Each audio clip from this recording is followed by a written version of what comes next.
Good afternoon. There I am. Sorry, is that too loud? Yeah, I think so too. So I'll just keep talking until they find their level. How's that? Okay, good. Welcome back from lunch. We're excited. We were excited all morning to be with you, to help you synthesize a little bit, make some connections. And what we realized over lunch as well is that this next 50 minutes or so is going to be a slight bit of an outlier for you. We're going to bring a bit of a different perspective to this idea of delight. We're going to look at it from just a human behavior lens. We're not going to provide any digital solutions or design problems to wrestle with. Instead, we're going to simply look at this idea of how do you delight other people in your lives? And what can you use from that basic idea in the work that you do? And we're going to look at it from two different places. And both of them are really personal to me, so excited to be here to share this with you. I work with a company, I've helped found a company called On Your Feet that's represented by this logo here. And On Your Feet uses the behaviors of an art form to help. And that was how we were founded, looking at the arts and thinking about how can the arts help. And in this instance, the art form that On Your Feet uses is the art form of improvisation, which we've already introduced a little bit to you today, and we'll be doing a lot more now. And the question that we asked literally 20 years ago was, what could you learn from an art form that could help people that don't actually do it? What could you learn from a group of improvisers that work on stage to collaborate and make something up on the spot that could help, in this instance, businesses? And that's one part of the hat that I wear. And the other part of the hat that I wear is also looking at an art form, which is literally visual art, which is where my background is and what I've been doing for a long, long time, and ask the same question, which is how could you use art to help as well? And both of these things sort of collide together, and that's kind of how my life is built. And we're going to look at sort of both of those. I'm going to share these stories with you, and here's the hope. The hope is that it will give you some ideas about how to put some of the things that you make out into the world. In particular, to put some of the things that you make out into the world in a way that is delightful. Because delight, this idea of delight, is inherent, I think, throughout the work that you'll see in the next 50 minutes. So here's what we're going to do. We're going to simply do this. We're going to look for some small things for you to try to delight more. That's the bar we're going to set here. Give you a set of small things to try. And try you will. So this will, again, be an experience that you'll be experiencing instead of sitting there just listening to somebody up on stage. You've already had some of this already. So if the fire alarm goes off right now, you've got all this rich stuff from the morning, including two small tools, hopefully, that we provided for you. One is this idea, if you want to delight people, help them collide ideas. Find ways for people to bring things together that have not been brought together before, and it is a delightful experience. And hopefully you experienced a micro bit of that and maybe got inspired to do more of that just based on a small experience this morning. The last thing that we did before we went to lunch is something that can often get overlooked, which is help people get more curious. So simply to provide a container for you to reflect about what you have learned. Getting curious about what you've learned and getting curious about what other people have learned. That activity, that human behavior, can be very delightful if you can provide a space for it. So off the bat, we're going to start with two things already on the table. This idea of colliding ideas and being curious. And we're going to build on that. And the way we're going to build on that first is from an experience you have. So you've got these beautiful, lush green notebooks that were given in your swag bag, and you may not have actually touched them yet, but we're going to invite you to do that now. So here's what you need. You need to grab one of these between two of you. So identify somebody who's sitting right next to you, because you do this with someone next to you, and grab one notebook, but each of you should have a pen. 2 pens, 1 notebook. I'll give you a moment to do that. We'll come set up here, and then we'll show you what to do next. Come on, guys. Come on. It's time to go up there. It's time. When do we go up there? I think my mic's guys. Right now. Are you guys coming? Come on. All right. So here's what you're going to do. In a moment, we're going to ask you to try something. We're not going to tell you why you're doing this, the ramifications and relevancy for your life and work and for the universe. Oftentimes it's good just to try something and then figure out the learning as you do it. So we'll do that. And here's what you're going to do in a moment. And you'll see that this will be a theme throughout this talk. You are going to make a monster. I have no idea what it will look like, but here's how you're going to make your monster. You're going to do it in a way that Daryl and Shelley are going to demonstrate first, so just watch them. One of you will start, like Daryl and Shelley will right now, by putting 2 dots on this paper that will represent sort of the eyes of this monster. So there we go. 1, 2. These eyes are very close together on this one. And now here's what's going to happen. They're simply going to go back and forth, exchanging the pen, or if they both have a pen, it's fine. One of them is going to draw an element of this monster and then stop. Another one will see that, use it to draw another element, an eye, an ear, a nose. And they're going to co-create this monster together. So they're going to start doing that right now. Boom. They start drawing the monster. They're not having conversations. They're not thinking about or debating if it's good or bad. They're simply taking whatever shows up and they're going to use it. And they're going to keep doing this. They're going to keep drawing this monster. It's going to evolve in front of your very eyes. And they're going to keep doing this until one of them pauses. Because it's going to happen. One of them is going to censor themselves and be like, I don't know. Or they're going to start to think, which is sort of deadly up here. And as soon as they start to think, they're going to name this monster. They're going to name it 1 letter at a time. Simply putting letters down like this, 1 letter at a time, until they get up with their monster, which is called Tally. Tally, ladies and gentlemen, there you go. There she is. Yes, sure. We would like you to do this as well as a way to launch us into this next practice. We call them practices because you have to practice them, of delight. And so here's what you're going to do with your partner. In the next 60 seconds, you're going to create as many monsters as you can. So if you finish one on a page, just turn the page. You can do it the same way that Shelley and Daryl did. One of you put 2 dots down, and you start just to pass it back and forth, back and forth. When you hesitate or pause, you name it, and you keep going until the shrill whistle after 60 seconds. As many monsters as you can in 60 seconds with your partner. Go! You can even put on some house music if you like. It's up to you.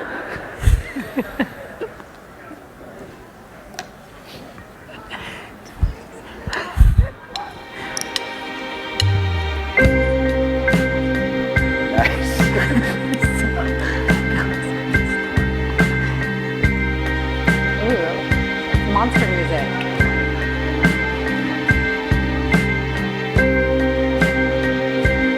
As soon as you pause or hesitate, that's when you name it.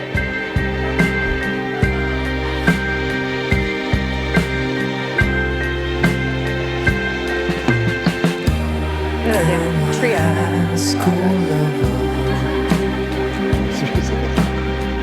And you're my favorite flavor.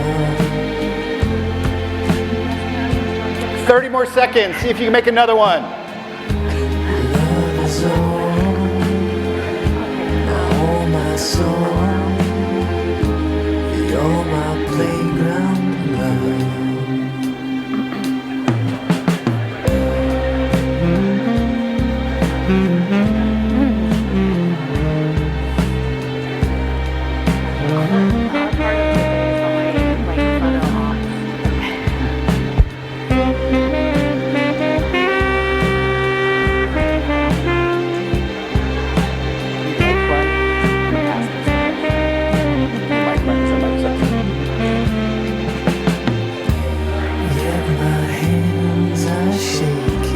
All right, that is time.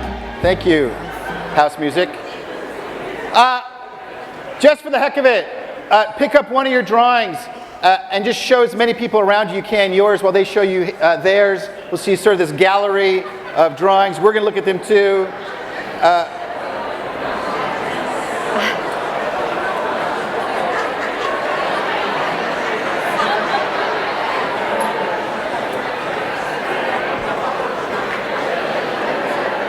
Excellent. Awesome. So, we have some questions for you based on that experience. And you can yell these out. We've got Bo on the mic, but we're going to informalize this a bit. So, question is simple. How was that to play? How was that to play? It was fun? Fun? Okay, great. Sort of great. Excellent. Great. So why? Why was that fun to do? That's kind of what we're curious about. So there was no expectations. What else? It seemed simple. We were collaborating. What else? Simple. Silly. You couldn't be wrong. It was spontaneous. And what was this over here? Say again? You didn't know what was going to happen next. Great. So that experience, this idea, and we call this exercise quick draw, and it's an exercise that we will use often when we're working with folks that are interested in how to work better together, how to collaborate better together. And we believe that this is the foundation, actually, an exercise like this, we have many, to sort of uncover this idea of what's delightful. It is delightful to co-create with someone else. That idea that the other person can bring to the table something as interesting or more interesting even than you, and that you're available to be changed by what they come up with. It is delightful to do this and actually do the things you just said, to be in a position where it doesn't matter what you do. How many times a day are you able to do that? Well, often not many. That there is no wrong answer, often not many. So it exposes for us an idea that is a basic tenet in the world of improv that we'll bring to the table now, and I'm going to play with it in a lot of different contexts. But it's this idea of seeing everything as an offer. So when improvisers use this term, an offer, they mean anything. So if we're on stage together and someone comes out and they accidentally trip over their shoelace, that is an offer for someone else to take and use. As you are playing this game, we call it quick draw. As you're playing quick draw, what you're doing here is you're just exchanging this offer amongst each other. You put an offer down of a nose, that stimulates an idea of a mouth, which brings to whiskers, which gives the hair, which gives the grin, which gives the eyes, which gives the monster. So you guys are simply exchanging offers. Someone once said to us, when we explain this idea that offers are what's being exchanged in an improv scene, they say, oh, that's sort of like the basic building blocks or sub-communication of how people work and talk together. It's kind of the basic building blocks of communication. Offers are exchanged, and they're either used or they're not. And you can use this to diagnose all sorts of things. So we're going to play with this for a bit. But this idea of offers, I got interested in way before I knew what they were. Because as a kid, this is personal story time, as a kid, I had a lot of nightmares. A lot of them. I was sort of plagued by nightmares when I was about 7 or 8 years old, and these weren't just like a nightmare of like, oh, a scary monster. These were super vivid. They were like, I'd be laying in my bed, and then the door would break open, and a giant hand would reach in and grab me. And that was one of those weird dreams, like you're already, you're in your own bed, so you think you're awake, so you're freaking out already, and then this giant hand would grab me, and a giant mouth would eat and swallow me. I'd be inside of a monster, but if that wasn't bad enough, then inside was a graveyard where I'm chased by ghouls. I mean, this stuff kept going. It was really terrible. And so as a kid, what I would do is I'd finally find a way to wake up from this, and I would walk into my parents' room, and my dad would take me downstairs to the kitchen. And he would place me up under the counter, and I have this vivid memory of smell memory, actually, of cinnamon toast. So at 1 a.m. at the Hirsch household, the cinnamon toast would go in. And then my dad would bring out the pencils and paper. And when he said to me, and I know this is true because I'll show you how I have the proof of it, he said, you should draw the monsters that are plaguing you in your dreams, these nightmares. Let me see what they are. And this is what they were. And I know this because I still have the box of drawings. So these are the actual drawings that I did when I was about 6 or 7 years old.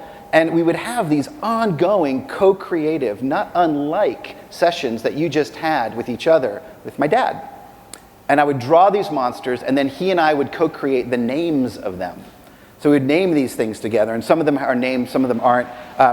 Here's another one with my signature on. This is the angel and devil monster that came to visit me in the middle of the night. This one does have a name on it. This is, apropos, this is lamppost monster. Because his eyes are a lamppost. My dad got a bit of this too, so this is him. So we would do this, and this would go on forever, on and on, until one night, and I know this because he told me, I don't have a memory of it, but he said one night what I did was, I said, Gary, what you need to do now with all these monsters is just turn the pencil over. So you've made them, so take the eraser and start to unmake them. And so I started to erase my drawings. And I have a box of half-erased drawings as well from this experience. And weirdly enough, the nightmares started to go away. And so early on in my life, as someone who started, and I've been drawing monsters ever since, you'll see some examples of those. I sort of have to, they're part of my makeup. This idea of a piece of art being an offer that could help really, really stuck. Now this word offer, though, didn't come into my world until way after college. I was in grad school, and I stumbled into a bunch of improv actors. And at the time, I was a scripted theater person. I was trying to memorize The Gentleman Caller from Glass Menagerie and having a really hard time doing it because I couldn't memorize scripts. I hated it. I still to this day can't memorize a script. But I love the idea of telling stories and telling stories on stage. And so I walked into these improvisers, and these guys had the gall and audacity to make up stories on the spot without a script. And that was it. I was hooked. And I started to learn about improv. I got really interested in the behaviors, as I said earlier, that improvisers are using. And they use this idea of offer all the time. And instead of talking about it, we should just show you some of this, because then you can get a sense of what we're talking about. And again, it's happening on stage, but it's happening in your lives all the time, because you're all improvisers. You don't wake up with a script. You don't wake up with a plan. Every conversation you have is improvised. And those can be delightful or not. And so we'll explore how it might be towards the former versus the latter. But first, let's just see some improv. So please give the warm welcome to our colleagues, Bo and Daryl and Shelley, back on the stage. So, a piece of improv. So, as people were coming back from lunch, I asked several of you to write a sentence, a line of dialogue on this piece of paper. And what I wanted you to capture on there was something that you said or something that was said to you that brought delight, joy, made you feel good.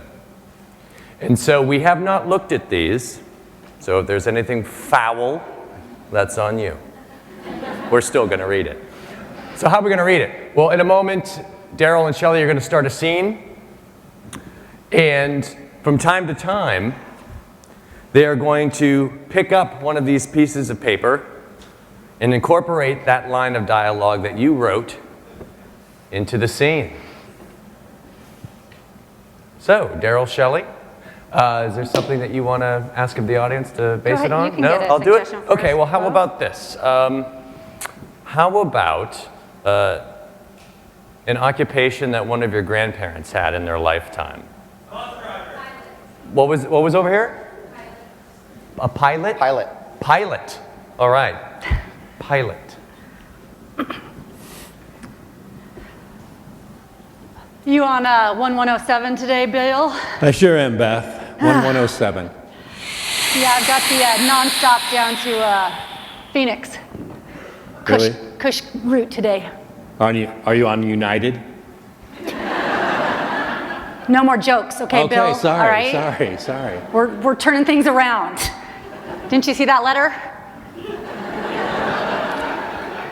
I sure did, Beth, and I'm extremely proud of your company, especially the part of the letter that said, "The party you threw was awesome. Thanks for making it special."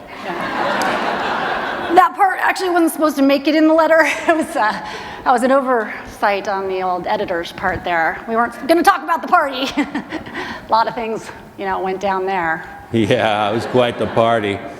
Anyway, Beth, before we get in the plane, I wanted to talk to you. Today's my last day. Coffee? Oh, thanks. Coffee or juice, Bill? Make a choice. No, I'll just put the bourbon in the coffee. And Your last day? Yep. What? You're kidding. I'm retiring You today. can't retire. You know what everybody says about you. They say, "Happy birthday, you magnificent bastard." Every day you walk into a cockpit, it's like somebody's freaking birthday. And you're a bastard. You can't go. Well, I appreciate that, Beth. I really do. I appreciate both things, but I'm just tired. I'm tired of the takeoff. I'm tired of the cruising altitude. I'm tired of that seatbelt sign going on and off all the time. Wow, it Tired sounds of the like the job's landings. really getting to you. It is. You know what I'm going to do? You grill like a god. I'm going to be a full-time barbecuer. Was that your own little pep talk you gave yourself was. there? That's my mantra every morning. You grill like a god. Wow, that is some. Hey, I hate to interrupt. Are you piloting Flight 404? Okay. That's a question. Are you the Yes, pilot? yes, I am. Today, it's my last flight. Well, we're gonna have a delay. We're trying to work on the engine. We got some parts, and we were checking out the handbook, and basically it's delayed because dessert is on the house. Someone put dessert all over the plane. They were shoving it in the cogs. God, I hate it when that happens. Yeah. Is it the carrot cake? Because that takes forever to get out. Carrot cake's the worst.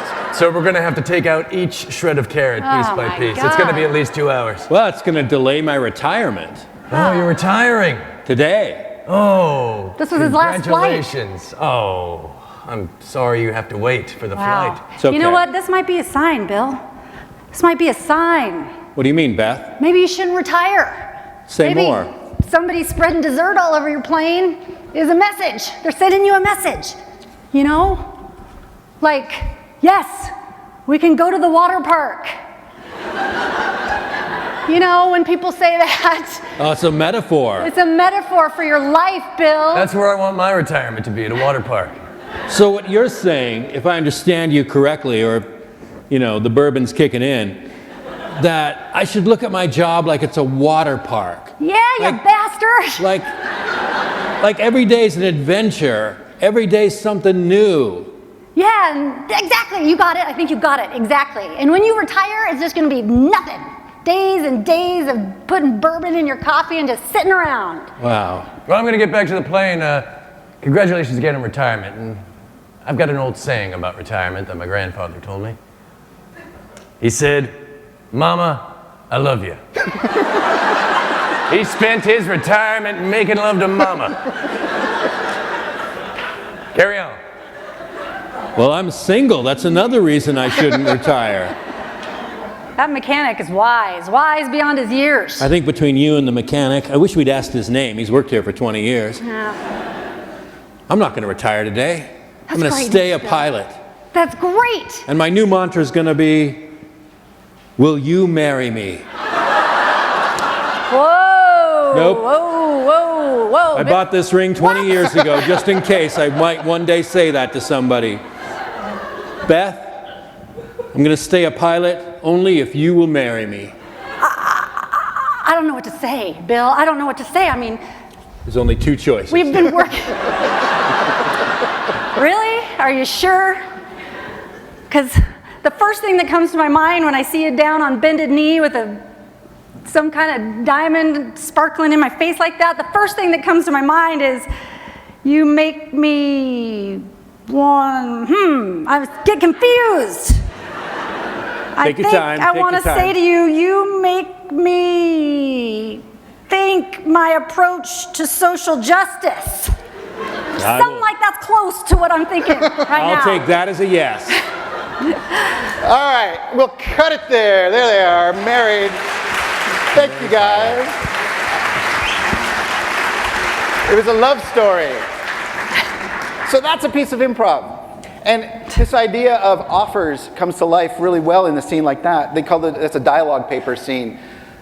Improvisers have no idea what's coming. They have to approach it from a different place. Actually, they have to approach it from a place of delight when it comes to uncertainty. They have no idea what's going to happen, so they have to decide how are they going to approach it.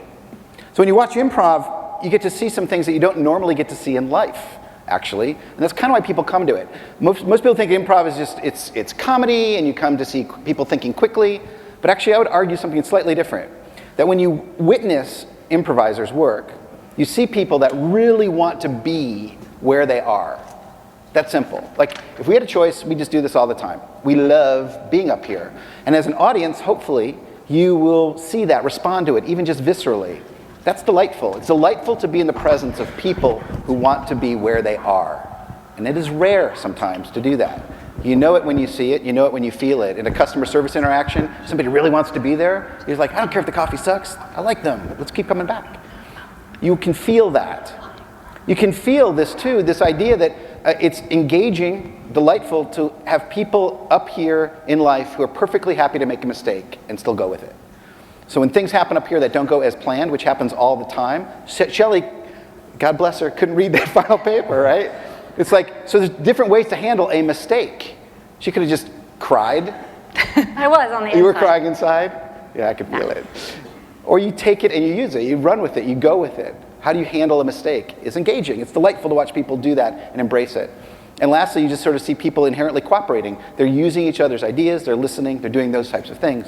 And so I think this is sort of what delightful collaboration can look like. This is why we got so excited about improv so long ago when it came to working with folks that aren't improvisers but have to make things together. How can you interpret some of these behaviors and help people do that? And that's what we've been doing with On Your Feet for again, almost the last 20 years with different types of organizations, pretty much sort of organizationally agnostic. We work with lots of different companies. We do lots of different things. But human behavior and how they work together is what they have in common. The other thing that you see happening up here, though, with improvisers is the way that they approach uncertainty. And that's what we want to do a little bit of a spotlight on. So this next behavior, a small thing to try if you want to delight people, is to adopt a bit of a different attitude potentially that you have when it comes to dealing with uncertainty. Improvisers have a name for the way they approach uncertainty. They say, I'm going to approach it from a place of being attitudinally fit and well. Fit and well, which simply defines itself as this: confidence and competence in the face of uncertainty. I have no idea what's going to happen, but it's going to be great. Versus I have no idea what's going to happen, but it's going to suck. There's a difference there. And so just to highlight that difference, can we do a rewind? Should we do that? Yeah. On scene? Sure. Okay. So we're going to rewind the scene and just show you a moment in the scene. I don't know what it'll be, but a moment in this scene where the improvisers have taken the opposite attitude to fit and well. They're doing the opposite here. We're going to see what this scene would look like if they weren't fitting well about uncertainty. Instead, they were the opposite. It might look something like this. You flying the 1107? I am. Too bad for you. Yeah, I'm on that shitty flight down to Phoenix. Yeah, that's that sucks. I don't want to do this job anymore. I don't blame you. It's just terrible. Flight's delayed. Great. What? There you go. Come on. No, it's Well, not. it's par for the course, isn't it? We're getting in that plane. We're flying on time. Okay. Well, United for you.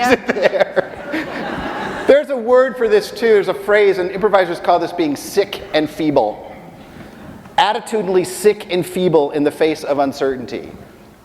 And you've got a choice around this. There are two ways to sort of play when it comes to uncertainty. It is delightful to be in the presence of people who are fitting well in the face of uncertainty. And you are in front of uncertainty every day, all the time, with every conversation you have, because you don't know what the other person is going to say. So therefore, every conversation is a moment of uncertainty that you can choose to be fitting well about or to be sick and feeble. If you want to delight more people, I take the fit and well route. And to give you some practice with this idea, we're going to have you do something, again, as you can imagine. So we're going to have you in a moment. This is delightful in its own right.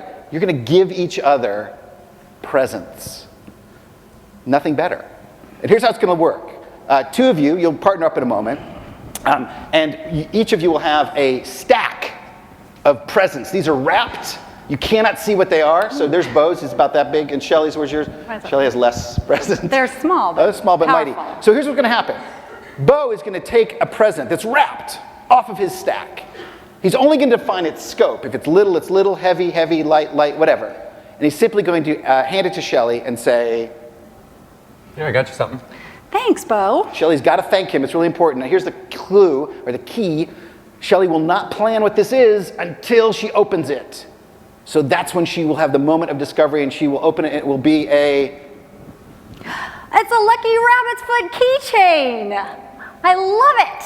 And then Thanks. Shelley's going to just own that, and then she's going to grab another present and give it to Bo, and they're going to keep exchanging presents. So it'll look like this. Here, Bo, I got you a present. Wow. Jeez. Goodness gracious. And it's an autographed Rod Stewart poster.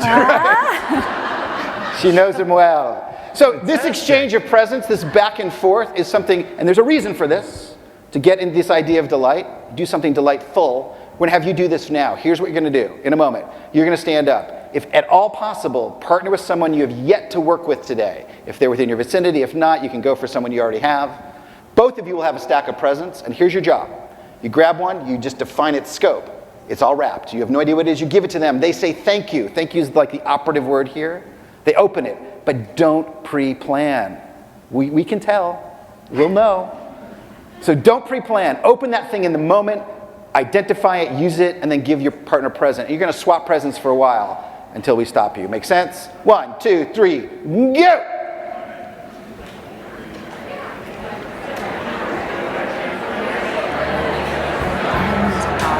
You guys are doing great. Great job. Rod Stewart. I'm all out of luck, but what else could I be? I know he's yours and he'll never belong. Okay. Again, I am wrong. So don't brag, keep it to yourself. I am wrong. I was never know, but I can try to toughen up. I listen when they talk. Just to wheel it over. Learn to let go. Change, it's hard. I should know.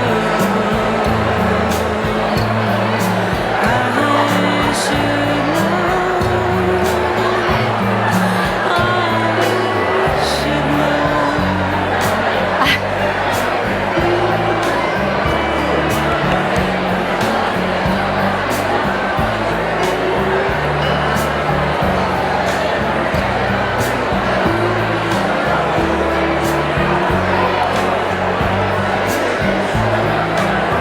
So I'll keep my head down if you keep it quiet from now on in the hall.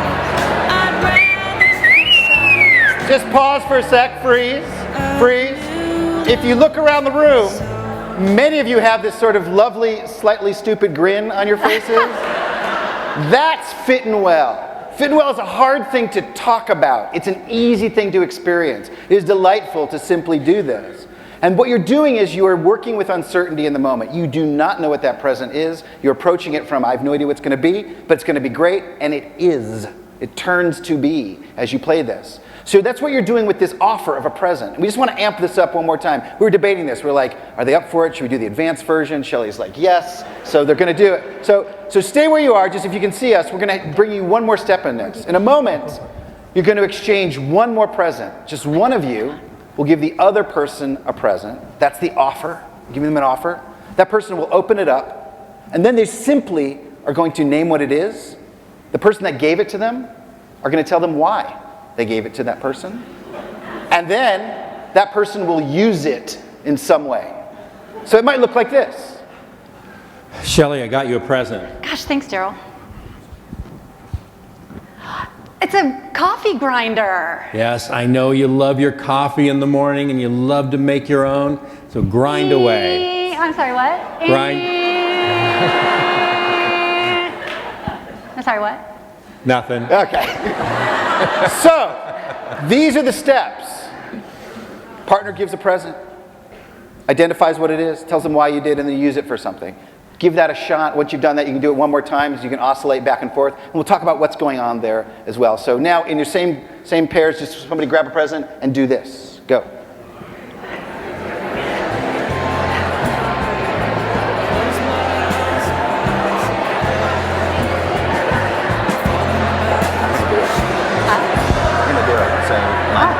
It's a debate.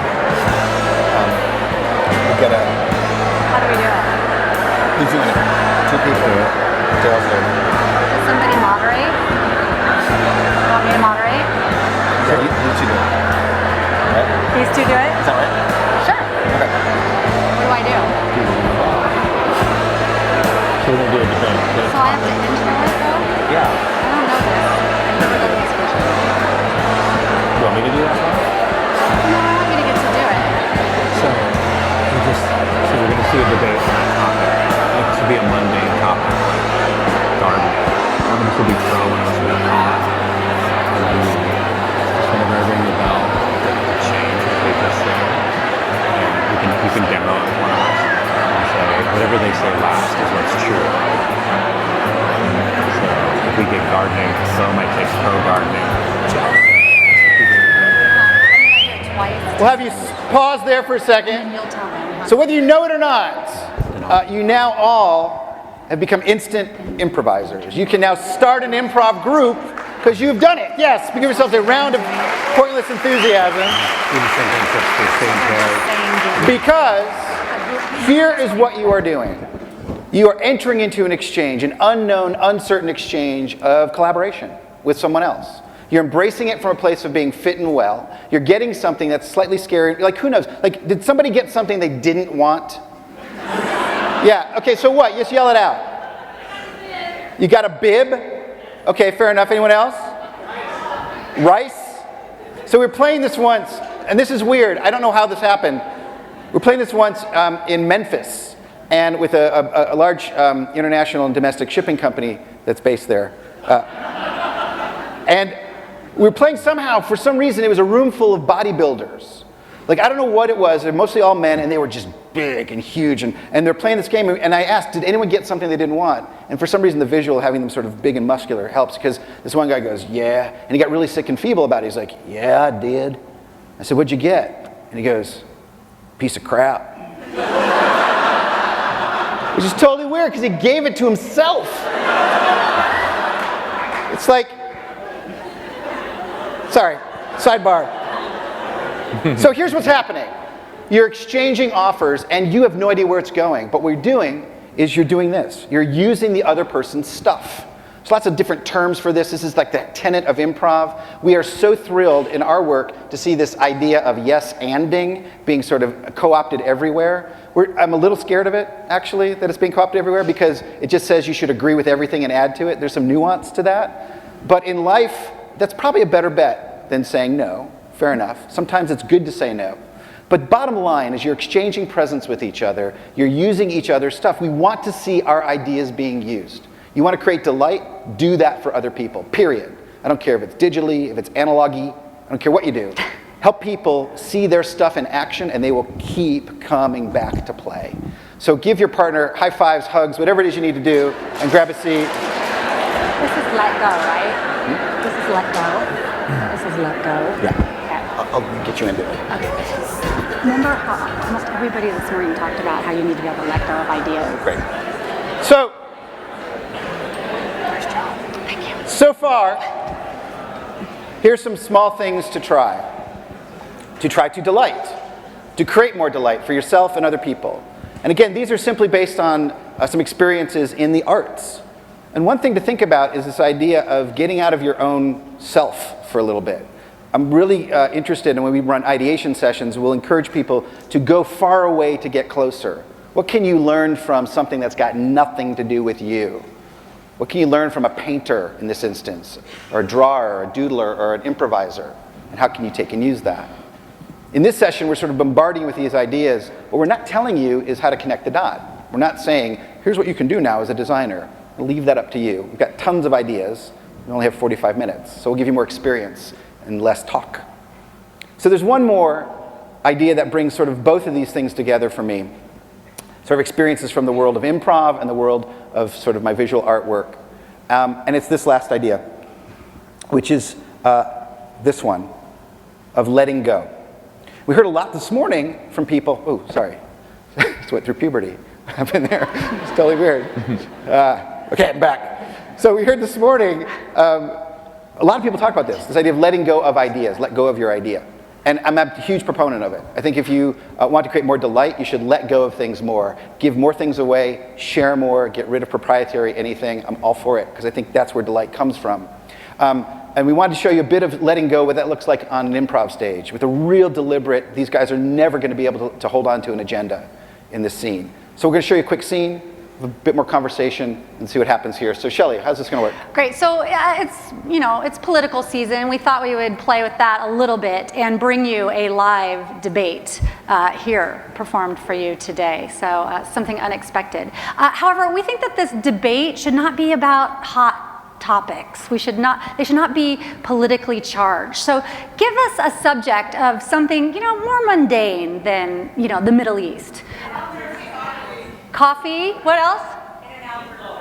In-N-Out Burger coming to Portland. That seems uber relevant to me, as I am a fan of the In-N-Out Burger. So here's what we're going to see in just a second. First of all, we all know that politicians sometimes have trouble telling the truth. So what I have here in my hand is a lie detector. And whenever I hear them say something that isn't true, I'm going to ring this bell, and they are going to have to change the last thing they said into the truth. And they might lie several times. I might have to keep dinging this until I hear what I deem as the truth coming out of their mouth. And that's how this will work. We're going to get a pro and a con stance on In-N-Out Burger coming to Portland. So, Daryl, I think you should be pro. Okay. Being the vegetarian in our... Yes. This will be a good challenge for you. I can do it. Pro In-N-Out Burger coming to Portland. Bo, you're going to be con in this particular debate. And we will start with the argument for pro In-N-Out Burger coming to Portland. Thank you. Thank you for allowing me to speak today. I am happy that In-N-Out Burger is coming to Portland. I'm sort of on the fence that In-N-Out Burger is coming to Portland because in one hand it's good, on another hand it might not be good, but I believe let's try to focus on the positives in life. I believe let's try to focus on reading signs in life. What is the sign that is being sent to us Portlanders with In-N-Out Burger coming in? I think we're being told food takes too long here in Portland. Food is too long here in Portland. There is no food in Portland. We need In-N-Out Burger. Thank you. And we'll hear con argument to In-N-Out Burger. Yes. Well said. First of all, I want to thank everyone for showing up for this. I'm quite surprised you all have showed up. I don't know why I'm here. Somebody threw a script in my hand and pushed me through the door. But I do know this. In-N-Out Burger is a travesty. In-N-Out Burger is a restaurant. This we all know. They have a very limited menu. They have a menu. They exist. And its existence is what irates me. And you should all be irate too. And you should all get up and hey, everybody sing and dance. Everybody sing and dance. Everybody sing and dance. Because In-N-Out Burger would not want you to do that. I got it. We had it there. That has been lie detector debate. You have to make your own choices based on what you heard today. We will allow you to tweet your answers to this conference about whether whose argument you believed the most in that hot debate that we saw up here. And now we're going to give you a chance to try this, and Daryl is going to intro how you are going to do this. Right. And we're going to keep you in your presence, partners. So in a second, we're going to ask you to stand up, and we're going to give you a topic. Everybody will have the same topic, and you're going to debate each other on that topic. Now, here's the one thing. We know you don't have a bell, so each of you are going to choose when your partner has to change what they just said, and you're simply going to do that by saying the word ding. Okay, so as an example, if Shelley and Bo were debating gardening, it might look like this. My favorite are perennials. Ding. My favorite are annuals. Ding. I don't have any favorites. I love them all. Great, great. That's what we're going to ask you to do. When you're ready for your partner to speak, you're just going to say ding, ding, and the other person will take their stance. So when you stand up, the taller of you will be con, and the not as tall person will be pro. And Gary is going to give us a topic that everyone is going to debate. Fantastic. Here's your topic. Trampolines. Trampoline. Pro or con? Taller person is con. Con. Not so tall person is pro. Yep. Right. So stand up and Yep. go.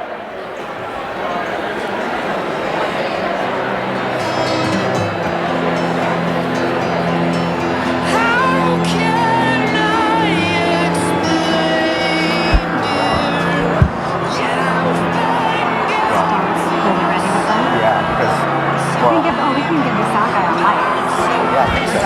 guys want to debrief this, you want me to? Okay, then yeah.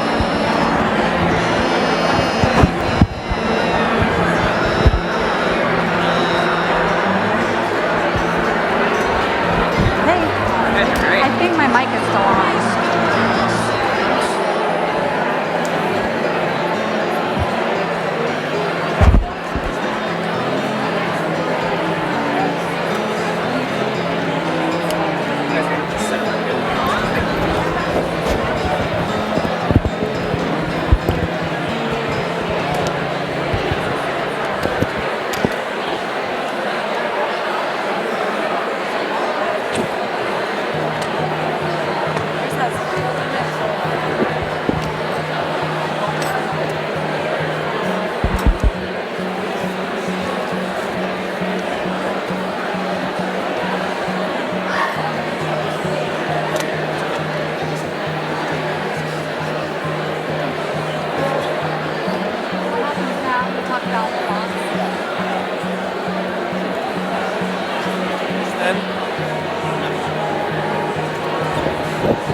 All right.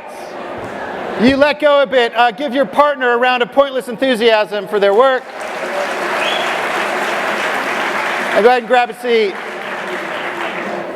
So, again, I think, if nothing else, from this time after lunch, hopefully one thing that's sort of blatantly obvious, at least our bias, which is to understand something, you need to do it. And that's why we keep encouraging you. There's no one you've not yet partnered up with now in this room. But having an experience like that, of letting go of your agenda, you should be thinking about some things. How can you do that in your real lives? What's it like to come to a meeting and actually be available to be changed by what the other people are saying and doing? Most meetings, in our experience, and often we'll get asked to come in and literally do like meeting triage.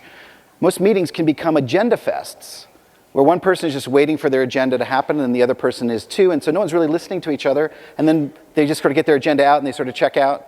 What's it like to be in a different type of meeting where people actually let go?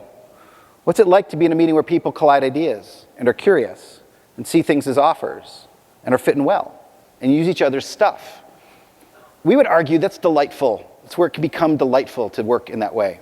There's lots of things that get in the way of that, but there's some behaviors you might want to focus on.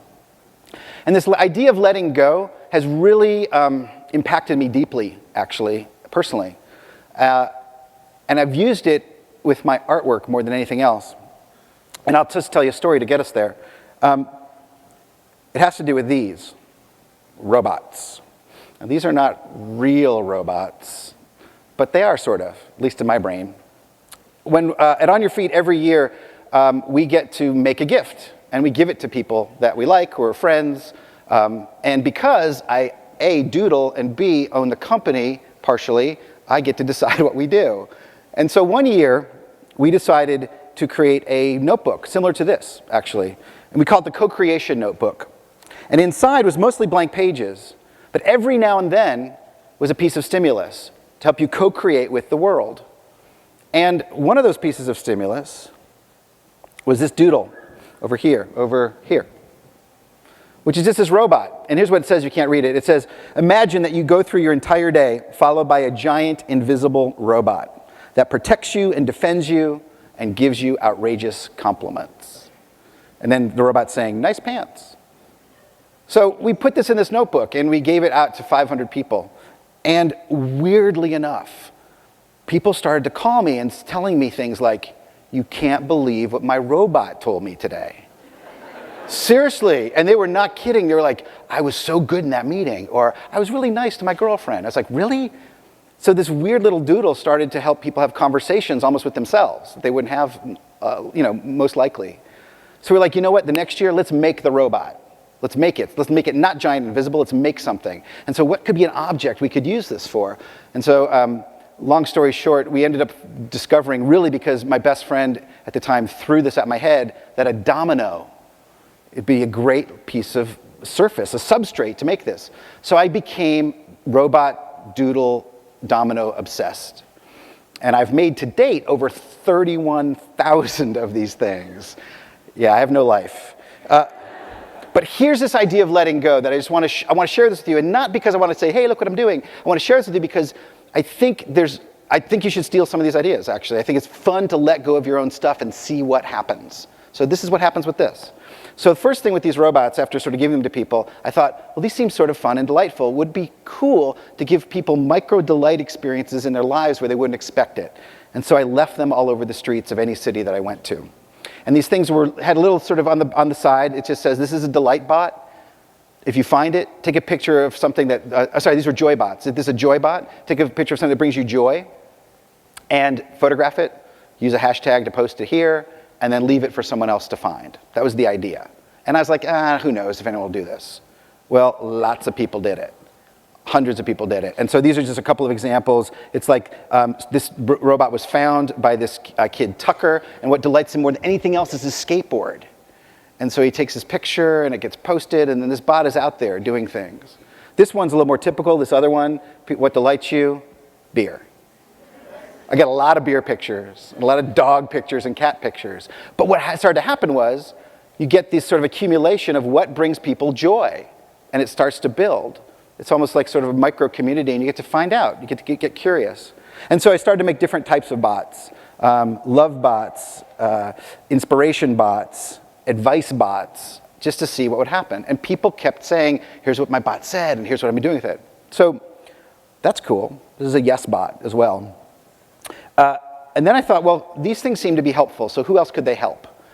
And to me, it was an obvious choice, was to go to a children's hospital and ask the art therapist there, what about a brave bot for kids that are getting admitted? It seems like a really scary and vulnerable place. And so we made brave bots for kids at Randall Children's Hospital here, and also at Dornbecker here in Portland, and just started making them to give away to kids. And the stories that came out of that piece of letting go have been the most gratifying for me almost in my entire life.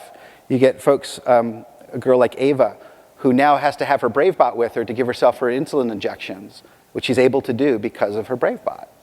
And I'm like, okay, this doesn't get any better. This is pretty awesome in terms of what happens when you let go. And then I got a call from the city of Boulder, and they said, can you make these big? So I started to make really big bots. But I still want them to be interactive and co-creative with my audience. So each one of these has a question that's embedded into the design of the bot, and people answer these things. So who do you love? Well, this is all generated user content, I think is what you call it. And people just take pictures of these things.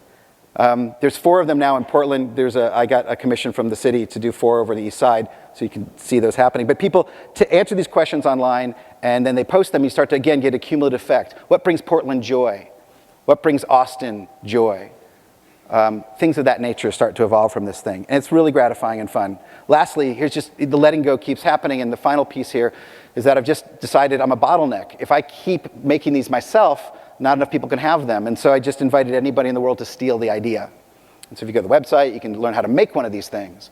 So this letting go just keeps happening, and people do it. There's kids that are making adventure bots and hopefully getting them to NASA, and I know that'll be coming soon, so who knows? Maybe there'll be adventure bots in space, because they said astronauts need some bravery too. And there's other things that these people are making. And there's other artists making bots too. I'm like, steal it, do it, fine. These are artists in Japan, and Madrid, and in Paris. So this letting go thing has really turned into quite a weird, wonderful, amazing experiment. And I'm a surprise addict, and I'm a bit of a surprise junkie, and I want more of it. And I think if you want more delight in your life, find out where you can let things go and keep encouraging people to use them. So lastly, I would like to launch, here's your small things to try, a final experiment here, never done before, at Delight Conference 2015. And that is these. So I have one here, you shouldn't see it, it's really small. It's a bot. This is a Delight bot. And here is the idea. In a moment, we are going to give out, not quite yet, and give out about 200 of these things to you guys. That's deliberately not as many people in the audience, and here's why. Because here are the instructions for your Delight bot. If you get one, you need to do this. Notice more delight. In particular, see if you can find the people in this room that are delighting you right now that may not have a bot. And when you do, give them your Delight bot. Say, here, you've delighted me, and here's why. I'm giving you a Delight bot in recognition of your delight. photograph them, take a picture of them. You can post it. Here's some hashtags. All these instructions are on the back of the bots, by the way. Now, here's the deal. They're encouraged to do the same thing. So we're essentially going to launch a perpetual delight cascade from this moment on with these things. And hopefully, we will see the accumulation of these things as they go out into the world. But you start right here in this room. And deliberately, there's not enough for all of you because they're not yours. These delight bots now live and are provided to the universe to keep recognizing more delight as you go.